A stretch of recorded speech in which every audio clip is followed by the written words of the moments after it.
जगण्याशी व्हावी आता फुलटू दोस्ती, टेन्शन को मारो गोले बदलू ग्रॅव्हिटी, तुमची नियमची हो दे युनिटी, तुमची नियमची हो दे युनिटी, गाजू दे PCT Infinity, PCT Infinity, PCT Infinity, PCT Infinity.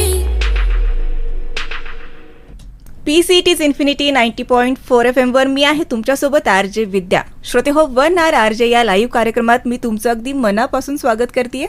21 March हा जागतिक कविता दिन म्हणून साजरा केला जातो, तर त्याचंच औचित्य साधून आज आपण 1 hour RJ या आपल्या लाईव्ह कार्यक्रमामध्ये आपण अशाच काही दिग्गज कवींच्या आपण कविता सादर करणार आहोत. त्याचबरोबर होस्ट म्हणून जी आपल्याला आज लाभलेली आहे ती सुद्धा कविता करते स्वतःच्या, तर तिच्यासुद्धा कविता आज आपण ऐकणार आहोत. तिचं नाव आहे RJ नसरीन. नसरीन, तुझं आपल्या या 1 hour RJ कार्यक्रमात मी स्वागत करते. Thank you so much Vidya. Good morning everyone. मी RJ Nasreen PCT's Infinity 90.4 FM वरती आपल्या सर्वांचं स्वागत करते. तर 21 मार्च हा जो जागतिक दिन आहे, कविता दिन आहे, तर अशाच काही नवोदित कवी किंवा जे काही दिग्गज कवी होऊन गेलेले आहेत अशा कवींचा आणि त्यांच्या प्रतिभेचा सन्मान किंवा एक आदर म्हणून हा दिवस साजरा केला जातो. तर याच्याबद्दलच आपण पुढचा 1 तास गप्पा मारणार आहोत. वेगवेगळ्या प्रकारच्या वेगवेगळ्या आशयाच्या कविता आज तुमच्या भेटीला येणार आहेत. तेव्हा ऐकत रहा PCT's Infinity 90.4 FM RJ विद्या आणि RJ नसरीन सोबत.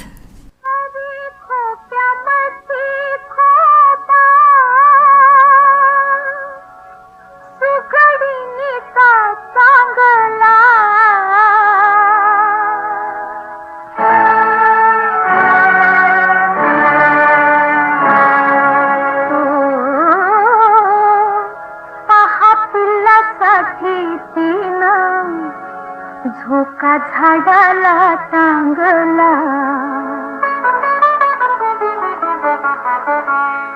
अरे खोप्या मठी खोपा सुगडीचा चांगला, पहा पिल्लासाठी तिनं झोका झाडाला टांगला, पहा पिल्लासाठी तिनं झोका झाडाला टांगला.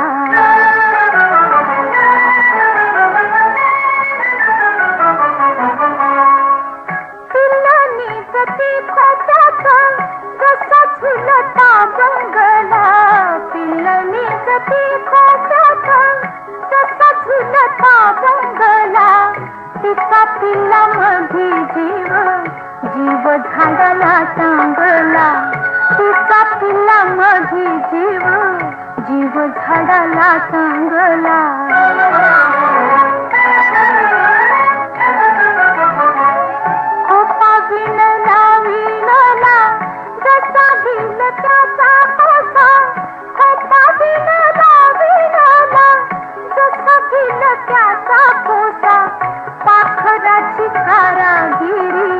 जरा बघरी माणसा पाखराची कारागिरी, जरा बघरी माणसा.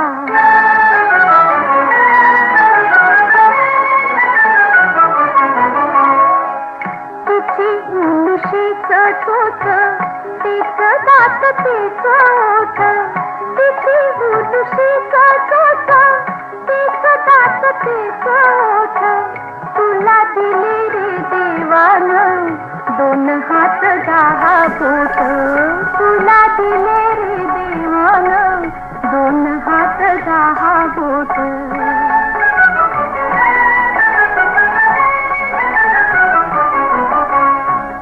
अरे खोप्या मठी खोपा सुगडीचा चांगला, पहा पिल्लासाठी तिनं झोका झाडाला टांगला, पहा पिल्लासाठी तिनं झोका झाडाला टांगला.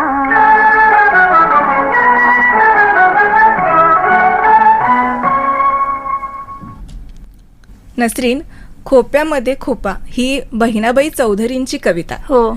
ज्यावेळी शब्दांना किंवा कवितेला एखाद्या चालीमध्ये बांधलं जातं आणि त्याला संगीत दिलं जातं त्यावेळी त्याचं बघ छान ना. गाणं बनतं. बघ ना ग विद्या. हो ना, आणि कविता किती अर्थपूर्ण आहे बघ. यात काय सांगितलंय बहिणाबाईंनी की मानवाशी आणि पक्षाशी कम्पेअर केलेलं आहे की आपल्याला 2 हात 2 पाय दिलेले असून सुद्धा माणूस इतका धडपडत नाही, पण सुगडण अशी आहे की आपल्या पिलांसाठी घरटं बांधते घरटं बांधते. आणि तिचे दात, तिचे ओठ किंवा तोंड सगळं काही एकच असताना सुद्धा ती पिलांना आपल्या खाणं देण्यासाठी किती प्रयत्न करत असते, हेच या कवितेतून आपल्याला सांगितलं. आणि सगळ्यात महत्वाचं म्हणजे बहिणाबाई चौधरी ह्या अशिक्षित होत्या, त्यांनी शाळा हो. शिकलेली नव्हती. तेच ना. आणि त्या आहेत आता त्या सगळ्या लिहून ठेवलेल्या कविता. हे आपल्यासाठी खजिना आहे हा. खजिना आहे खरंच. आणि याची एक स्टोरी सुद्धा आहे, मला आता सांगायला आवडेल की नक्की. बहिणाबाईंना तरी लिहिता येत नव्हतं, पण त्यांच्या या सगळ्या ज्या कविता आहेत ज्यांना लिखाण जमत होतं त्यांनी त्या लिहून ठेवल्या. आणि सगळ्यात महत्वाचं त्यांचा जो मुलगा आहे सोपानदेव, त्यांनी त्या कविता त्यांचे जे आचार्य आहेत त्यांना दाखवल्या. त्यावेळी ते म्हणाले की या कविता जर आपल्या महाराष्ट्रापर्यंत पोहोचल्याच नाहीत तर तो खूप मोठा गुन्हा असेल. हो. आणि त्यांनी त्याचं हे प्रकाशन केलं. किती सुंदर ना ग विद्या. हा. तर छान. नसरीन, तू सुद्धा अशा इतक्या छान कविता लिहितेस. कवितेचा एकंदरीत प्रवास तुझा ऐकायला आवडेल. गेली 10 वर्ष झाली विद्या मी लिहितीये. ऍक्च्युली लिहितेय म्हणजे पांढऱ्यावर काळं करायचं एवढं चालू होतं. सुरुवात झाली होती एका छोट्याशा चारोळीने. बर. चारोळी अशी होती की कठीण नसतं जगणं सोपं करून पहा.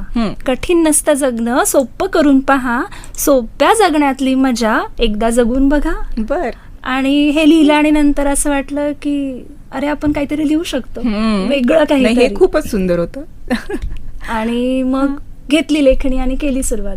बर. तशा कविता बऱ्याच होत्या, पण लेखणी आपली बरंच काय काय करत असते ग हम्म, विद्या. खरंय. आपलं मन मोकळं करत असते. हो, कुणाकडे नाही केलं तरी आपण कागदावरती तर करू करूच शकतो. हो ना. तर माझी लेखणी बरंच काय काय करत होती, जगवत होती. जर तू विचारलंस तर कविता तुझ्यासाठी काय आहे, तर मी तुला खरंच सांगेल की कविता माझ्यासाठी माझा श्वास आहे, बर. माझा ध्यास आहे, माझी जगण्याची प्रेरणा आहे.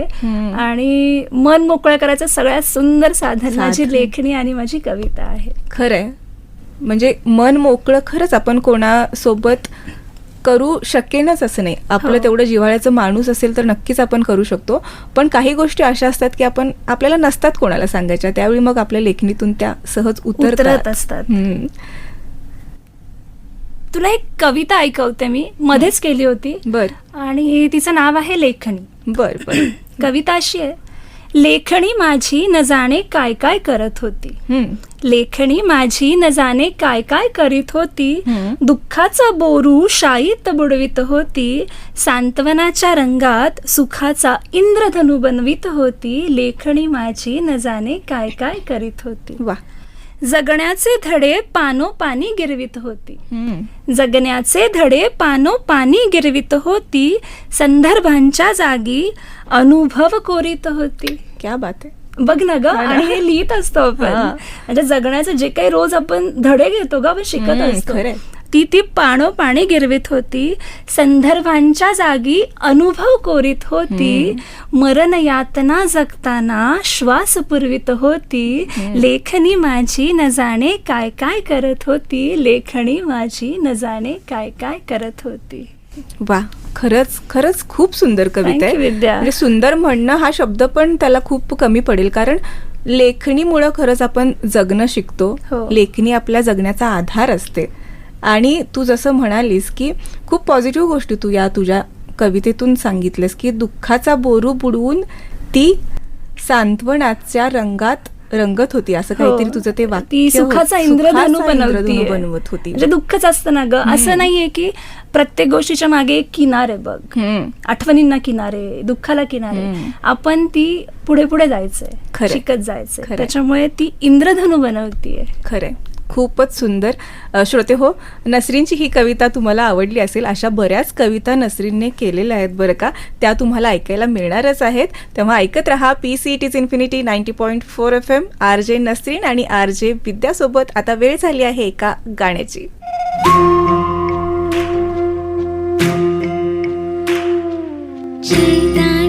रंग संग खेळू सावरिया,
इज इन्फिनिटी 90.4 FM वर मी आहे तुमच्यासोबत आर जे विद्या आणि माझ्यासोबत आज आहे आर जे नसरीन. तिच्या काही कविता आज आपण ऐकतोय आणि त्याचबरोबर दिग्गज कवींच्या कविता, त्यांची गाणी सुद्धा आज आपण ऐकत आहोत. आत्ता जे तुम्ही गाणं ऐकलं ना, अजिंठा चित्रपटातलं हे गाणं होतं आणि नाद हो महानोर हे जगविख्यात कवी आहेत, त्यांचं हे गीत होतं. याच्यावरून एक तुम्हाला सांगावंसं वाटतं की याच्या आदिवासी लोकांवरती किंवा अजिंठा वेरूळ ज्या लेण्या आहेत त्याच्यावरती चित्रित झालेला हा चित्रपट आहे. आणि नाधो महानोर जे आहेत ते अजिंठा वेरूळच्या पायथ्याशी राहणारे किंवा त्यांचं गाव तिथलं. त्यामुळं एक नसरीन तू कविताच करतेस, त्यामुळे तुझ्या हे लक्षात येत असेल की आजूबाजूला आपण ज्या ज्या गोष्टी बघतो, ज्याचं निरीक्षण करतो किंवा आपल्याला जे काही आलेले अनुभव असतात तेच कुठेतरी आपण आपल्या लेखणीतून उतरवत असतो. खरंय ना विद्या, अवतीभवती जे झालेलं असतं ना किंवा आपल्या अवतीभवती जशी परिस्थिती निर्माण होते ना, आपण तसं लिहित जातो. खरंय. आणि यांच्या कविता तर साक्षात म्हणजे आपल्याला हेच आहे की बाबा, म्हणजे यांना नमनच करून आपण लेखणी उचलायला हवी. खरंय. तर पुढची कविता तू कुठली सादर करशील आपल्या श्रोत्यांसाठी? विद्या, एक फेज येतो बघ आयुष्यात, माणूस ना कोलमडून पडतो. हो, म्हणजे तो जगत असतो, कंठत असतो आयुष्यात. खरं. आणि ना ते कंठता त्याला असं वाटतं की का जगतोय आपण, मेलेलो बरो पण मरत पण नाही. हो. आणि मग त्याचा अंतरात्मा त्याला एक गोष्ट सांगतो की उठ आता, कारण की जीवनाची ही जी वाट आहे ना ती खूप सुंदर आहे. जीवनाची ही वाट खूप सुंदर असते. कवडसा ते काजवे या प्रकाशात ती सजते. अंधारून येते, दाटून नेते, ढगाळलेल्या आभाळात ती बरसून जाते. आणि हे झाल्यानंतर अंतरात्म्याशी तेव्हा जेव्हा संवाद झाल्यानंतर आहे ना, तो कोलमडलेला जिवंत जगणारा कंठणारा माणूस भरारी घेतो. आणि तेव्हा सुचलेली एक कविता, घे भरारी. नक्कीच. कविता अशी आहे विद्या, इथे प्रत्येकाची एक आहे वेगळी कहाणी. इथे प्रत्येकाची एक आहे वेगळी कहाणी. जन्म फिरून घेताना असे आगळी निशाणी. व्रण अन जखमांची कधी वेदना गळते. व्रण अन जखमांची कधी वेदना गळते. काळ्या काळाची सावली गतकाळाला छळते. राख झाली देहाची की दशा आत्म्याचीही होते. राख झाली देहाची की दशा आत्म्याचीही होते. राख राख राखलेले श्वास होत जाती रिते. नव्या जीवाला मिळते कधी वरदान असे. नव्या जीवाला मिळते कधी वरदान असे. बोल अनुभवाचे हे होती कासवाचे ससे. कारण की आता कासवाची पावलांनी नाही, थोडंसं स्पीड घ्यायला पाहिजे असं त्याला वाटतं, कारण की तो कोलमडलेला ना ग. मग तो विचार करतो पुढच्या कडव्यात असं आहे, व्हावे सार्थक जन्माचे अनुभवाचे आभार. व्हावे सार्थक, या जन्माचे सार्थक व्हावे, अनुभवाचे आभार. पेच विसरून दिला देह देहाला साभार. याच्यातच जगायचं ना परत, याच देहात. वावरणे जमावे बा. वावरणे जमावे बा नव्या जीवाला नव्याने. पंख नवीन येऊन पक्षी राहावा थव्याने. पंख नवीन येऊन पक्षी राहावा थव्याने. सुंदर, खरंच खूप सुंदर. म्हणजे कोलमडलेला एखादा व्यक्ती कसा भरारी घेऊ शकतो हे तू या कवितेतून आपल्यापर्यंत पोहोचवलेलं आहेस.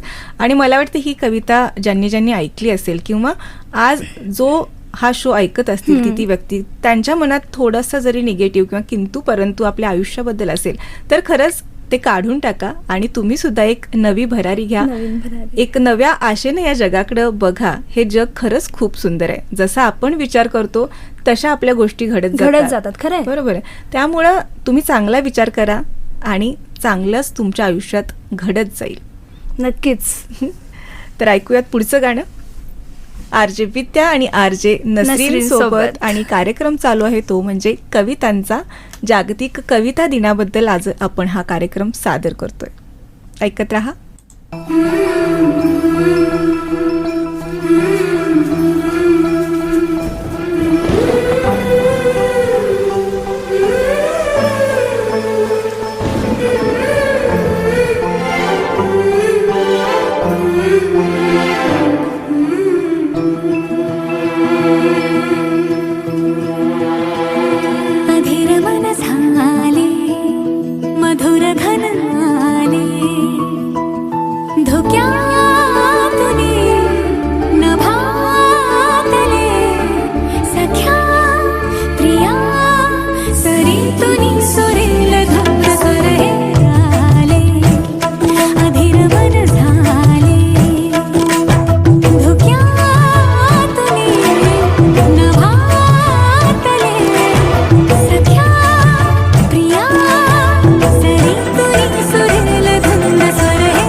PCT's इन्फिनिटी 90.4 FM वरून मी RJ नसरीन, माझ्यासोबत आहेत RJ विद्या, आणि आत्ता आपण निळकंठ मास्टर या चित्रपटातील गजेंद्र अहिरे यांचं एक सुंदर गीत श्रेया घोषाल यांच्या आवाजामध्ये ऐकलेलं आहे. विद्या, तू पैठणी ही कविता वाचलीस का ग, कवयित्री शांता शेळके यांची? हो, वाचली मी, पण मला तुझ्या आवाजात ती ऐकायला खूप आवडेल. नक्की, मला खूप आवडते. बर, सादर करूयात? नक्कीच. ओके. कविता अशी आहे. फडताळात एक गाठोडे आहे, फडताळात एक गाठोडे आहे, त्याच्या तळाशी अगदी खाली, जिथे आहे जुने कपडे, कुंचा, टोपडी, शेले, शाली, त्यातच आहे घडी करून जपून ठेवलेली एक पैठणी, त्यातच आहे घडी करून जपून ठेवलेली एक पैठणी, नारळी पदर, जरी चौकडी, रंग तिचा सुंदर धानी, माझी आजी लग्नामध्ये हीच पैठणी नेसली होती, माझी आजी लग्नामध्ये हीच पैठणी नेसली होती, पडली होती साऱ्यांच्या पाया हाच पदर धरून हाती, पैठणीच्या अवतीभवती दरवळणारा सूक्ष्म वास, पैठणीच्या अवतीभवती दरवळणारा सूक्ष्म वास, ओळखीची अनोळखीची जाणीव गूढ आहे त्यास. किती छान ना ग. धूर कापूर उदबत्त्यांतून जळत गेले किती श्रावण, धूर कापूर उदबत्त्यांतून जळत गेले किती श्रावण, पैठणीने जपले एक तन एक मन. क्या बात आहे. किती ग असं गोड, म्हणजे बघ ना, अंगावर काटा आला. तेच सेम. माखली बोटे पैठणीला केव्हा पुसली, माखली बोटे पैठणीला केव्हा पुसली, शेवंतीची चमेलीची आरास पदरा आडून हसली, वर्षांमागून वर्षे गेली संसाराचा सराव झाला, वर्षांमागून वर्षे गेली संसाराचा सराव झाला, नवा कोरा कडक पोत एक मऊपणा ल्याला, पैठणीच्या घडीघडीतून अवघे आयुष्य उलगडत गेले, पैठणीच्या घडीघडीतून अवघे आयुष्य उलगडत गेले, अहेवपणी मरण आले आजीचे माझ्या सोने झाले, कधीतरी ही पैठणी मी धरते उरी कवळून, कधीतरी ही पैठणी मी धरते उरी कवळून, मऊ रेशमी स्पर्शामध्ये आजी भेटते मला जवळून, मधली वर्षे गळून पडतात कालपटाचा जुळतो धागा, मधली वर्षे गळून पडतात कालपटाचा जुळतो धागा, पैठणीच्या चौकड्यांनो आजीला माझ्या कुशल सांगा, पैठणीच्या चौकड्यांनो आजीला माझ्या कुशल सांगा. खरंच खूप सुंदर आहे कविता, डोळे भरून खरे. म्हणजे मला माझ्या आजीची आठवण, सॉरी, पण माझ्या आजीची पैठणी आज माझ्याजवळ आहे. हो. म्हणजे या सगळ्या ज्या आठवणी आहेत ना, त्या मी पण कुठेतरी जगली आहे किंवा जगते. म्हणजे ही प्रत्येक स्त्रीची पैठणी किंवा प्रत्येक स्त्रीची कविता आहे खरं तर. आणि माझ्या आजीची साडी मला अजूनही आठवते, खूप सुंदर निळा शारतो रंग आणि सोनेरी जरीची, म्हणजे सोन्याचा मुलामा असलेली ती पैठणी आहे त्यावेळची. इतकं, आणि खूप आठवणी आहेत त्या पैठणी सोबतच्या, आणि त्या तू आज जाग्या केल्यास. बघ ना, त्यांनी तेव्हा ही लेखणी उचलली आणि किती ग सुंदर लिहिलंय. खरंच किती सोपं आहे ना. सोपं आहे, आणि हे सोपे पण जे आहे ना, म्हणजे आपण जगत असतो पण त्या काही गोष्टी आपल्याला कळत नाहीत, आणि ज्यावेळी अशा दिग्गज कवींच्या कविता ज्यावेळी आपण ऐकतो, हे त्यांनी जगलेलं आहे आणि हे त्यांच्या लेखणीतून सहजरित्या आलेलं आहे. आणि एखादी गोष्ट ज्यावेळी आपल्याला फील होते ना, त्यावेळी ती अशी छान कागदावर सुद्धा उतरते आणि सहज असतं ग. सहज असतं खरं. आणि जे सहज आणि साधं असतं ना, ते खूप सुंदर असतं, जसं ही पैठणी. खरंच आज तू खरंच माझ्या सुद्धा आठवणी खूप ताज्या केल्या. खूप छान वाटलं मला. ऐकूया पुढचं गाणं.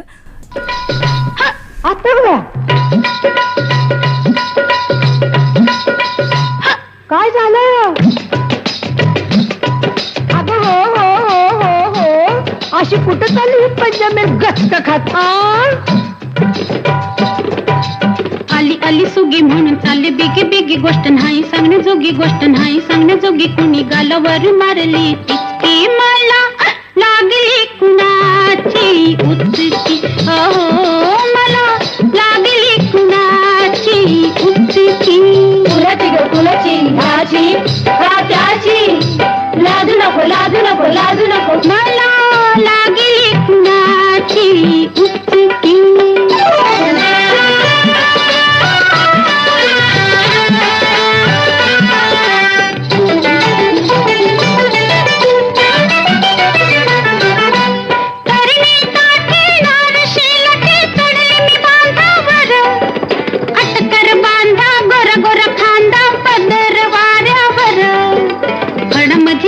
ढोल वाजलं त्याचं पाऊल माझ्या उरात भरली धडकी मला लागली कुणाची उचकी हो मला लागली कुणाची उचकी कुणाची ग कुणाची ह्याची का त्याची लाजू नको लाजू नको लाजू नको मला लागली कुणाची उचकी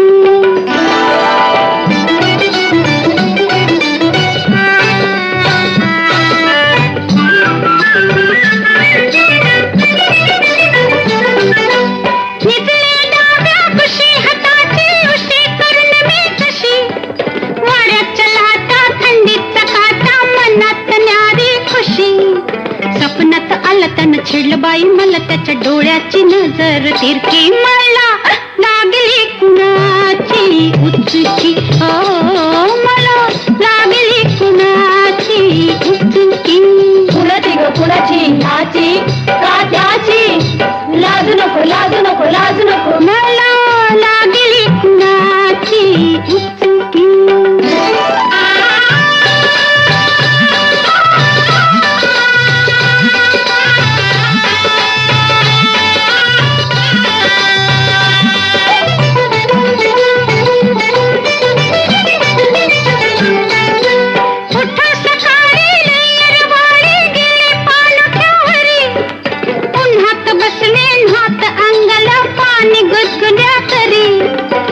मध्ये दिसताच लागलं मला त्यानं माझीच घेतली फिरकी मला लागली कुणाची उचकी हो मला लागली कुणाची उचकी कुणाची ग कुणाची कुणाची ग कुणाची ह्याची का त्याची लाजू नको लाजू नको लाजू नको मला लागली कुणाची मला लागली कुणाची उचकी. किती सुंदर आहे बघ ना. जगदीश खेबुडकरांची ही रचना आहे. कवी आणि गीतकार जगदीश खेबुडकर हे कोल्हापूरचे कोल्हापूरचे आहेत. हा. आणि आजपर्यंत त्यांनी 3500 कविता लिहिल्या आणि बाप 2500 पेक्षा अधिक गाणी लिहिलेली आहेत. माहितीये का? बापरे विद्या. हा. आणि सगळ्यात महत्वाचं म्हणजे त्यांच्या नसानसात ही कविता भिनलेली आहे. त्यांची लेखणी जी आहे ना, म्हणजे अगदी शेवटच्या श्वासापर्यंत ते कविता करत लिहित होते. होते. म्हणजे असा माणूस नाही की ठीक आहे माझं सगळं झालं, मी खूप मिळवलं आणि मी निवांत आहे. हो. सतत काही ना काही चालू असणं आणि लिहत राहणं हे शेवटपर्यंत जगदीश खेबुडकरांनी सोडलं नाही. आणि त्यांची जी मुलं आहेत ना, हा. मुलांचं नाव आहे अभंग आणि मुक्तछंद आणि मुलीचं नाव आहे कविता आणि अंगाई. वा. म्हणजे किती कविता त्यांच्या बघ ना. आयुष्यात महत्वाची आहे हे याच्यावरून कळतं बघ. कळतं. हो ना.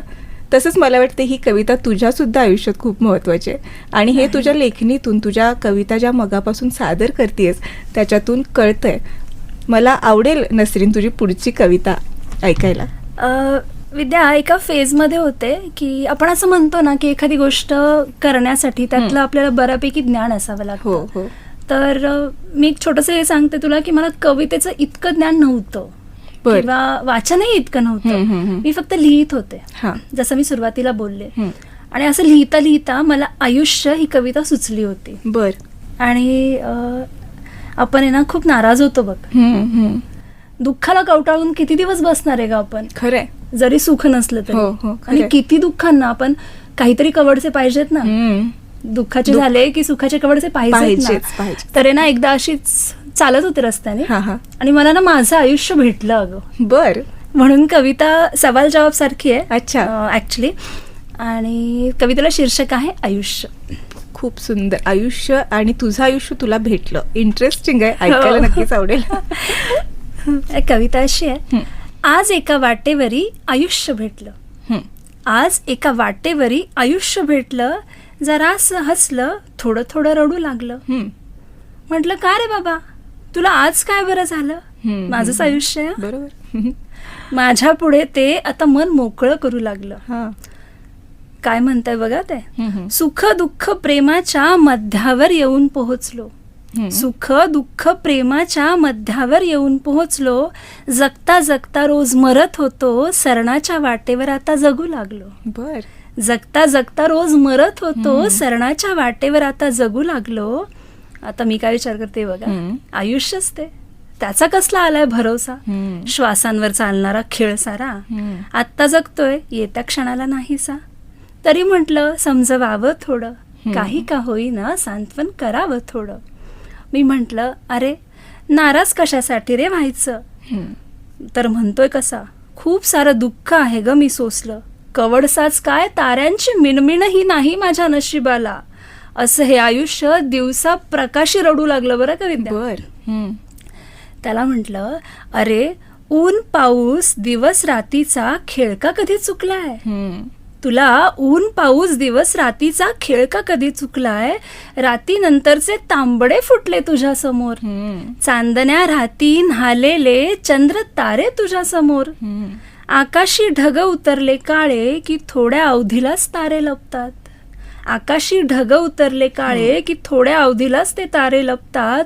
मळप सारं धुवून निघालं की त्यांची रात्रही ते उजळून टाकतात. खरंय. खरंय की नाही सांग बरं. खरंय. आता आयुष्य स्मित करू लागलं, खरंच की म्हणून मलाच ते गोंजारू लागलं. त्याच्या प्रश्नमंजुषेत माझीच कोडी मला सुटली. हम्म. त्याच्या या प्रश्नमंजुषेत माझीच कोडी मला सुटली. उत्तरांची रांगच पुढ्यात येऊन ठेपली. हम्म. क्षणिक सुखदुःखासाठी आपण आयुष्याला दोष देतो आणि तो नाराज होऊन असा कुठेतरी कोपऱ्यात जाऊन बसतो. सकारात्मकतेची गाथा त्याला सुनावली. हम्म. सकारात्मकतेची ही गाथा त्याला सुनावली आणि माझ्याच आत्म्याला जाऊन ती भिडली. असे हे आयुष्य मजे एका वाटेवरी भेटलं. असं हे आयुष्य मजे एका वाटेवरी भेटलं. क्या बात आहे. खूपच सुंदर आणि वास्तव आहे खरं तर हे वास्तव. तुझ्या कवितेमध्ये. आणि एक नसरीन, तुला आत्ता ऐकताना माझ्या एक लक्षात आलं की तू ज्या ज्या कविता आत्तापर्यंत सादर केल्या ना, त्या प्रत्येक कवितेची सुरुवात जरी निगेटिव्ह असली तरी हा. ती कुठंतरी पॉझिटिव्ह कडे नेणारी आहे. आणि हे तुझ्या वागण्यातून, बोलण्यातून आणि एकंदरीतच तुझ्या आपण जो ऑरा म्हणतो ना, हो. तो आत्ता असा जाणवतो की तू खरंच खूप पॉझिटिव्ह आहेस. तुझ्या कविता सुद्धा तितक्याच पॉझिटिव्ह आणि एक दिशा देणाऱ्या अशाच आहेत. थँक्यू विद्या. ऍक्च्युली कसं असतं, आपल्याला आलेले अनुभव हम्म. बऱ्याच जणांना तेच अनुभव येत नाहीत, पण बरोबर. बऱ्याच जणांना अनुभव येत राहतात, दुःखाचे जास्त येतात. हम्म. मग आपण जर 2 पावलं पुढं असू हम्म. आणि तो घेतलेला अनुभव आपण तिथेच नाही ग स्टक होऊ शकत. खरंय. आज झालंय, उद्या फिरून काहीतरी वेगळं चांगलं येणार आहे येणार ना. आहे. मग जो अनुभव आपण घेतोय तो आपण लिहून दुसऱ्याला जर सांगितलं तर त्याला प्रेरणा मिळू शकते. खरंय. तो थोडा पॉझिटिव्ह होऊ शकतो. हम्म. आणि असं ह्या आयुष्याला जसं आपण दूर लोटतो ना, हा. त्याला घेऊन चालायचंय, कारण की आपल्याला जगायचंय. आपल्याला कंठायचं नाहीये. खरंय. म्हणजे देवाने आपल्याला हे जे शरीर दिलेलं आहे, म्हणजे असं म्हणतात की मनुष्य जन्म कितीतरी योनीतून तो आपल्याला मिळतो आणि आपण आपल्या आयुष्याचं काहीतरी सार्थक करावं किंवा कुठलं तरी चांगलं कार्य आपल्या हातून घडावं म्हणून देव आपल्याला हा जन्म देत कारण असतो. की आपण समाजप्रिय ग, हम्म. आपण देणंच लागतो समाजात. खरंय. कुठल्या ना कुठल्या पैसे हा. आर्थिकच नसावं. नसावं. एक छोटीशी स्माइल पण बघ ना, खूप खूप सारं देऊन जाते. हो. म्हणजे सकाळ पॉझिटिव्ह करते असं होतं. असं होतं. खरंय नसरीन, खरंच अशा कविता आपण ऐकणार आहोत. तुला अजून एक कधी कविता आत्ता सादर करावीशी वाटत असेल तर नक्की तू सादर करू शकतेस.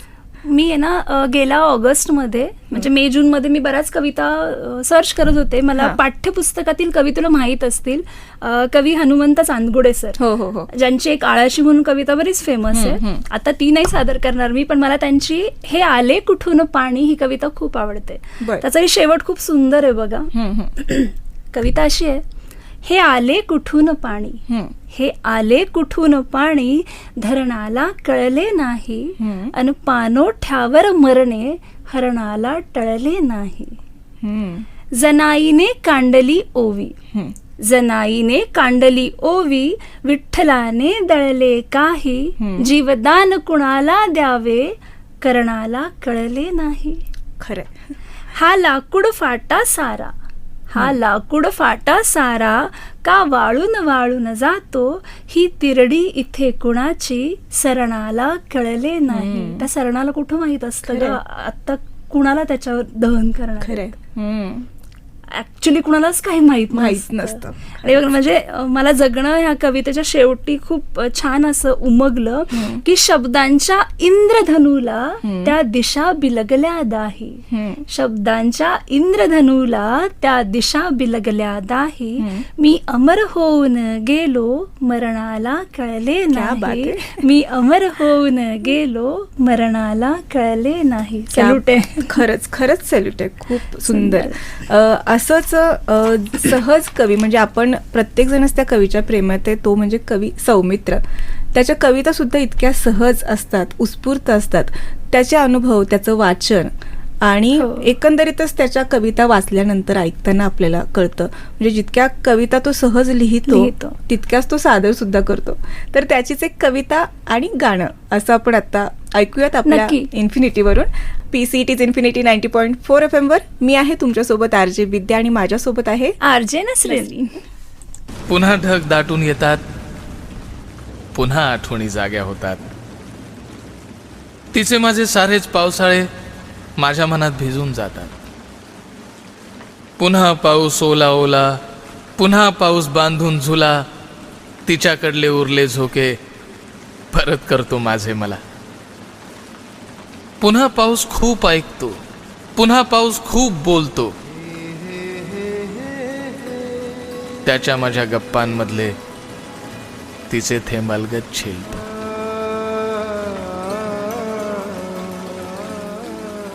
पुन्हा पावसाला सांगतो मी, पुन्हा पावसाशी बोलतो मी. माझे तिचे आठवण थेंब पुन्हा पावसालाच मागतो मी.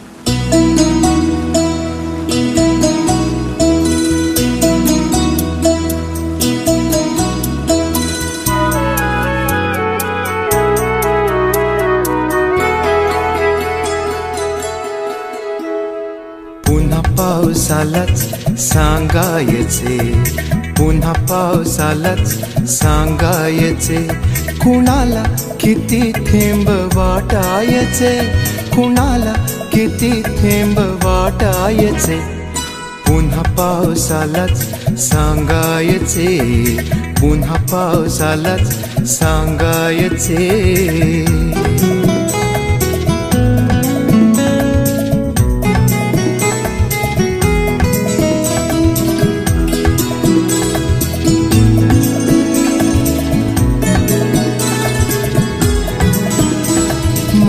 कापसाने दरी गोठली, मऊ कापसाने दरी गोठली. ढगांनी किती खोल उतरायचे, ढगांनी किती खोल उतरायचे. पुन्हा पावसालाच सांगायचे, पुन्हा पावसालाच सांगायचे.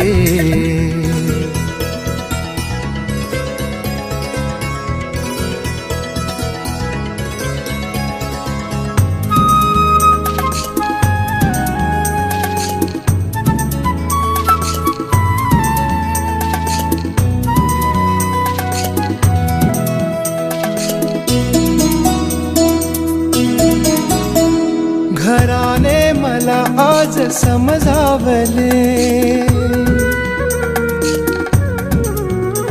घराने मला आज समजावले. भिजूनी घरी रोज परतायचे, पुन्हा पावसालाच सांगायचे, पुन्हा पावसालाच सांगायचे.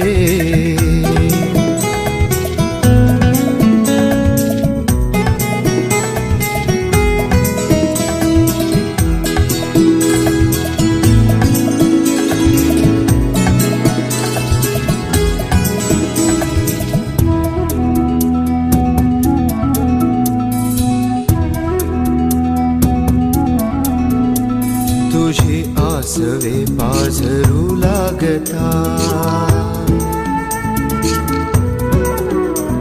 तुझी आसवे पाझरू लागता. खऱ्या पावसाने कुठे जायचे, खऱ्या पावसाने कुठे जायचे. पुन्हा पावसालाच सांगायचे, पुन्हा पावसालाच सांगायचे, कुणाला किती थेंब वाटायचे, कुणाला किती थेंब वाटायचे, पुन्हा पावसालाच सांगायचे, पुन्हा पावसालाच सांगायचे.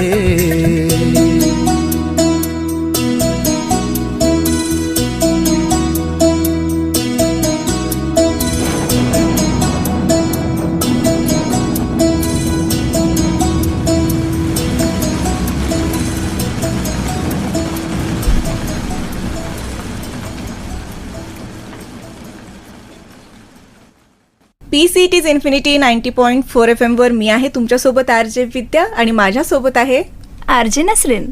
आणि आपण ऐकत आहात जागतिक कविता दिनानिमित्त आपण त्याचं औचित्य साधून या ज्या काही कविता सादर करतोय याच्यातल्या नसरीनच्या कविता आणि काही दिग्गजांच्या सुद्धा कविता आहेत. आणि बरं का नसरीन, तू मगापासून ज्या कविता सादर करतेस ना त्या ऐकत असताना हरवून जायला होतं खरं तर. आणि Thank you, मोह विद्या. आवरत नाहीये की मला सुद्धा एखादी कविता सादर करावीशी वाटते इथं. मला नक्कीच ऐकायला आवडेल, आम्हाला सगळ्यांनाच ऐकायला आवडेल.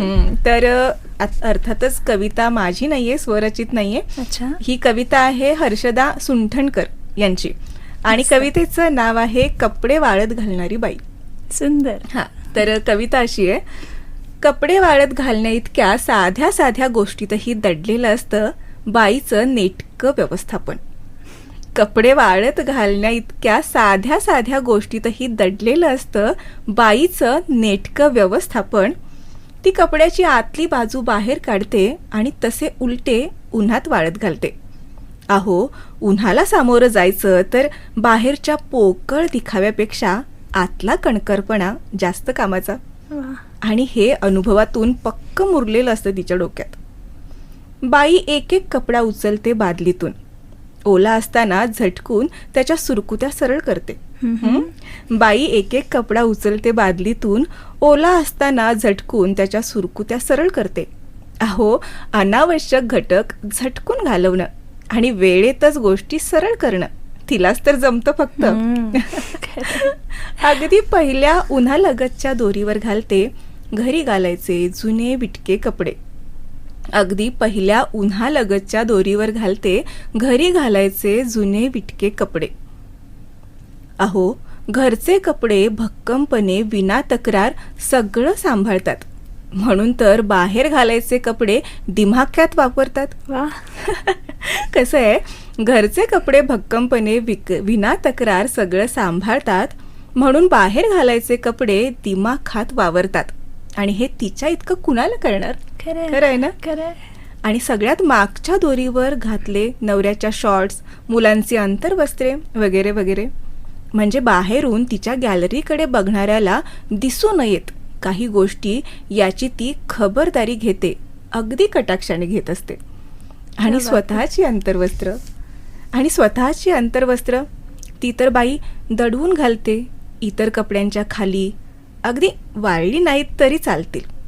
कारण वाळण्यापेक्षा ती लपवून ठेवण्याची निकड ठसवून ठेवलेली असते तिच्या आईनं तिच्या मनात.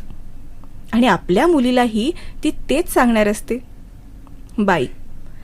बाई ही साधे कपडे वाळत घालतानाही इतकं सगळं करते. ही बाई साधे कपडे वाळत घालतानाही इतकं सगळं करते.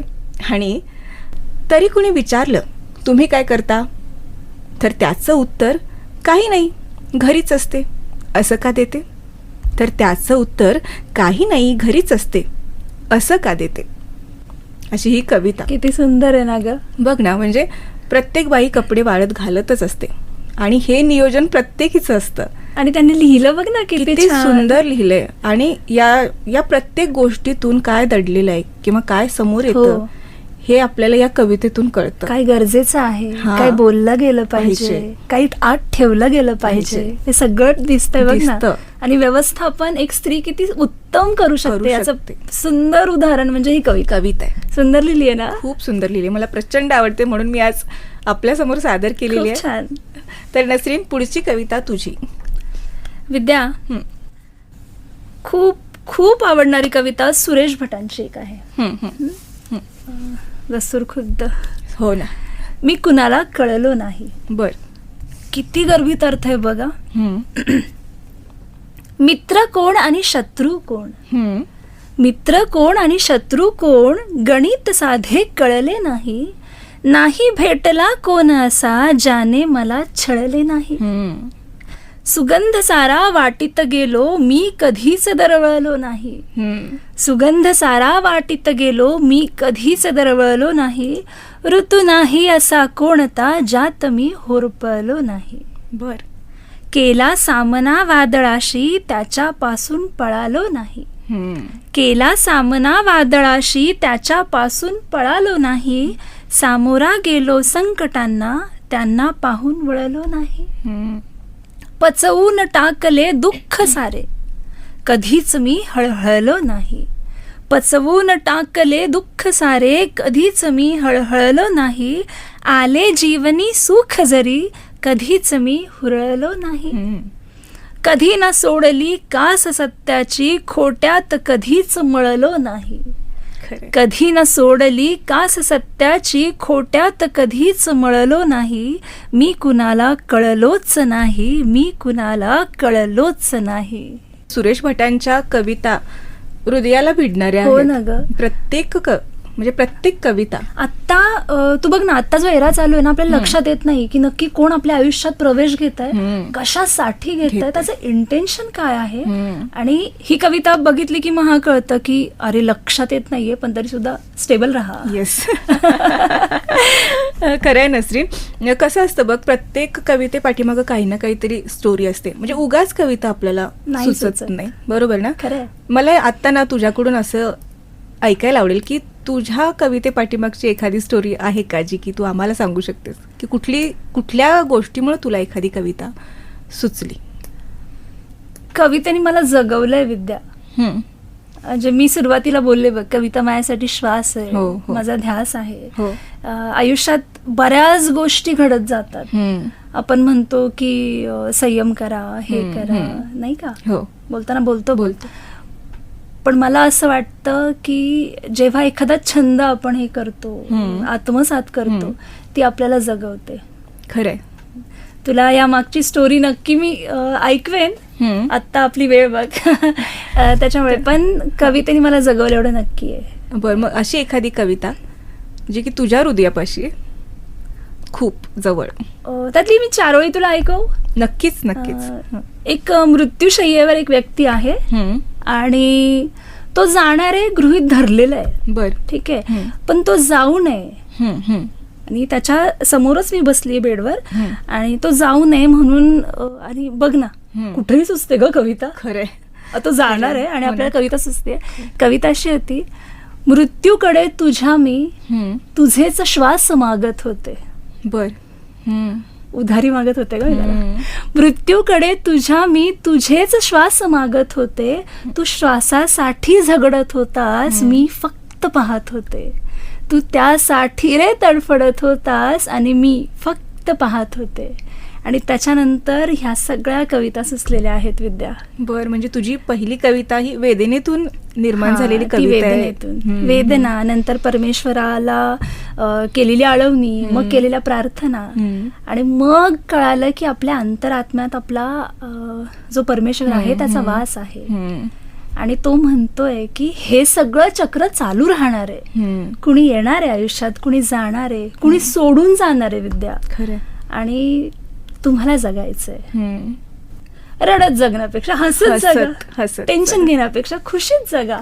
खरंय. म्हणजे जी कविता आहे ना, कसं जगायचं ते तुम्हीच ठरवा, कणत कणत की गाणं म्हणत. हा, गाणं म्हणत. बरोबर.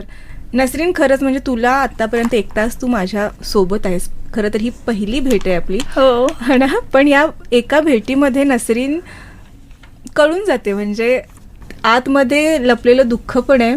आपण चेहऱ्यावर मात्र ते कधीच दिसत दाखवायचं नाही. नसतं. हा, खूप स्माइली आणि खूप पॉझिटिव्ह ॲटिट्यूडने नसरीन तू सगळ्या गोष्टी करत आलीस. आपला हा शो सुद्धा तू अगदी पॉझिटिव्हली इथपर्यंत आणलायस, कारण आपल्या कार्यक्रमाची वेळ संपत आली आहे. लक्षातही नाही आलं. हो ना. त्यात विद्याची सोबत आहे. आणि सगळ्यात महत्वाचं म्हणजे तुझं नाव खूप सुंदर आहे, नसरीन. याचा अर्थ काय आहे तुला माहिती आहे का, नसरीन या शब्दाचा? तुला कुठला वाला अर्थ हवाय, म्हणजे गुगलवाला हवा नाही, असेल? गुगलवाला नको मला. अगं कॉलेजमध्ये असताना सगळेजण विचारायचे, तर आमच्यामध्ये नावं कुराण शरीफमध्ये असं हे करून बघतात. अच्छा, प्रत्येकाच्यात काहीतरी असतं ना. बरोबर. तर तेव्हा एका मौलवींनी सांगितलं होतं, नसरीन का मतलब होता है हाँ. सबके लिए अच्छा सोचने वाली बर और सबका ख्याल रखने वाली माने नसरीन. बर, म्हणजे नावाप्रमाणेच आहेस तू. एखाद्या वेळेस अर्थ कळाल्यानंतर अशी झाली आहे मी. चांगली गोष्ट आहे. बदल Thank हा you. चांगला आहे, चांगलीच गोष्ट आहे. आणि खरंच नसरीन, तुझ्या कविता आपल्या श्रोत्यांना, मला तर त्या आवडलेच, पण आपल्या श्रोत्यांना सुद्धा आवडल्या असतील याची मला खात्री आहे. कार्यक्रमाची वेळ संपत आलेली आहे, तेव्हा जाता जाता ऐकू एक छानसं गाणं. जितेंद्र जोशी आपल्या प्रत्येकालाच माहिती आहे, एक माहिती ऍक्टर आहे. म्हणून तो सर्वांच्या परिचयाचा परिचयाचा आहे. आहे. तसाच तो कवी सुद्धा आहे, गीतकार सुद्धा आहे. तर त्याचंच एक कोजागिरी नावाचं जे गाणं आहे गाणं ना, आहे. ते आपण आता ऐकूया. नक्की, खूप सुंदर आहे.